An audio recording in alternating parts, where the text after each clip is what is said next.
প্রিয় দর্শক, আসসালামু আলাইকুম। Welcome back to my channel cook with Arpa. আজকের পর্বে আমি আপনাদেরকে একটা নাস্তা রেসিপি তৈরি করে দেখাবো। হাতের সময় কম থাকলে খুব সহজে চটজলদি এই নাস্তাটা তৈরি করে নিতে পারবেন, আর বানানো অনেক ইজি। অল্প কিছু উপকরণেই এই নাস্তাটা আপনারা তৈরি করে ব্রেকফাস্টে সার্ভ করতে পারবেন। আর এই নাস্তাটা খেতে কিন্তু অনেক সফট হবে। রুটির পরিবর্তে এই নাস্তাটা কিন্তু আপনারা খেতে পারেন মাংসের সাথে। এই নাস্তাটা কিন্তু খেতে অনেক বেশি স্বাদ লাগে। তাহলে চলুন বেশি কথা না বলে সরাসরি চলে যাই রেসিপিতে।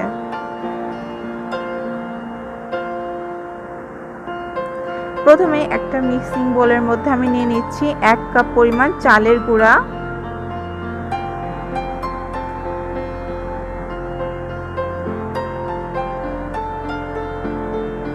দিয়ে দিচ্ছি 1 টেবিল চামচ ময়দা।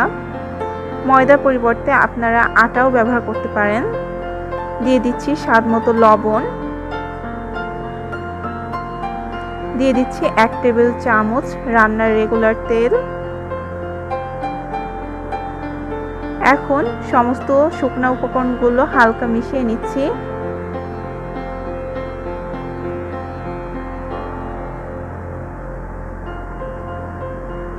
এখন এখানে দিয়ে দিচ্ছি হালকা কুসুম গরম পানি।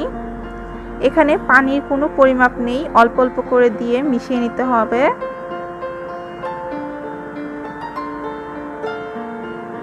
এখানে পাতলা একটা ব্যাটার তৈরি হবে।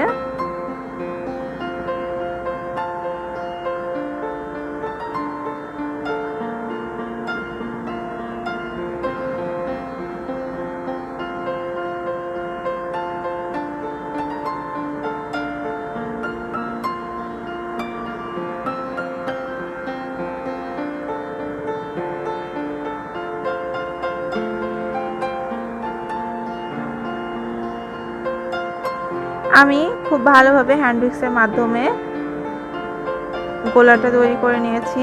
এই যে দেখতে পাচ্ছেন, আমি চামচের সাহায্যে দেখিয়ে দিচ্ছি, এরকম পাতলা একটা ব্যাটার তৈরি হবে।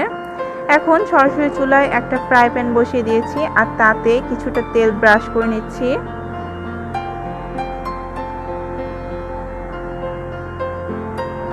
তেল ব্রাশ করার পরে আমি একটু টিস্যু দিয়ে মুছে নিচ্ছি তেলটা। না, এই নাস্তাতে তেলটা খুব বেশি লাগে না, জাস্ট হালকা ব্রাশ করে নিলেই হবে। এখন প্যানটা যখন খুব ভালোভাবে গরম হয়ে গিয়েছে, তখন আমি অল্প অল্প করে চামচের সাহায্যে নাস্তার যে ব্যাটারটা তৈরি করেছিলাম সেটা ছড়িয়ে দিচ্ছি। অবশ্যই ফ্রাই প্যানটা খুব ভালোভাবে গরম করে নিতে হবে। ফ্রাই প্যানটা যদি ভালোভাবে গরম না হয় তাহলে কিন্তু নাস্তাটা পারফেক্ট হবে না।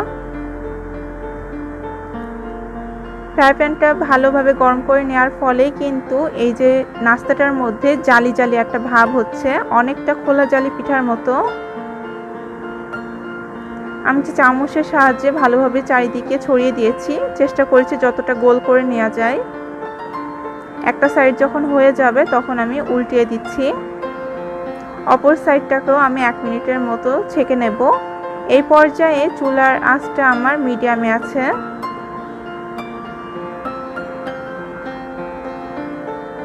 খুব অল্প সময়ে কিন্তু এই নাস্তাগুলো তৈরি করে নেওয়া যায়। আমার একটা নাস্তা তৈরি হয়ে গেল।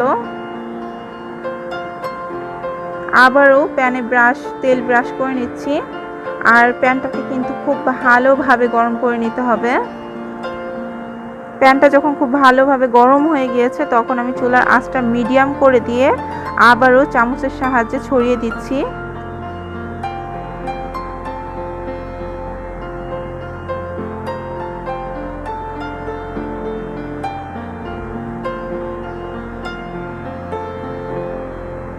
ব্যাটারটা দেওয়ার আগে কিন্তু চুলার আঁচটা মিডিয়াম করে নিতে হবে, না হলে কিন্তু দেবার পরপরই নাস্তাটা নিচের থেকে পুড়ে যাবে। আমি চেষ্টা করছি যতটা সম্ভব গোল করে নেবার জন্য।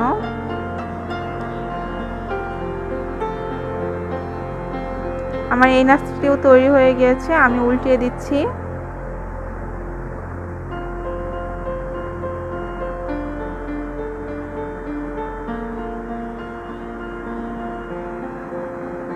আবারও তেল ব্রাশ করে নিয়েছি। একইভাবে আমি সবগুলো নাস্তা তৈরি করে নেব। আর মাত্র 1 কাপ ময়দায় কিন্তু অনেকগুলো নাস্তা তৈরি হয়ে যাবে। যখন হাতে সময় কম থাকবে তখন কিন্তু ঝটপট এই নাস্তাটি তৈরি করে পরিবারের সবাইকে সার্ভ করতে পারবেন।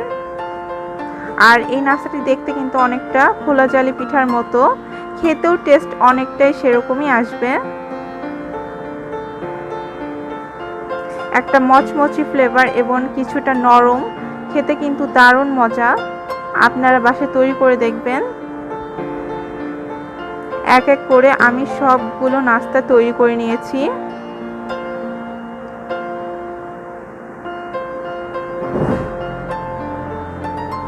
এই যে দেখছেন কতটা জালি জালি ভাব হয়েছে।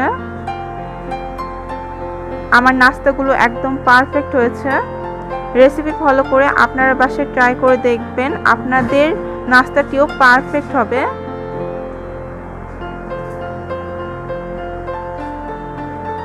আশা করছি আমার আজকের এই ঝটপট সহজ রেসিপিটি আপনাদের ভালো লেগেছে এবং কাজে আসবে। আপনারাও বাসায় ট্রাই করে দেখবেন আর আপনাদের মতামতগুলো আমাকে কমেন্টে জানাতে পারেন।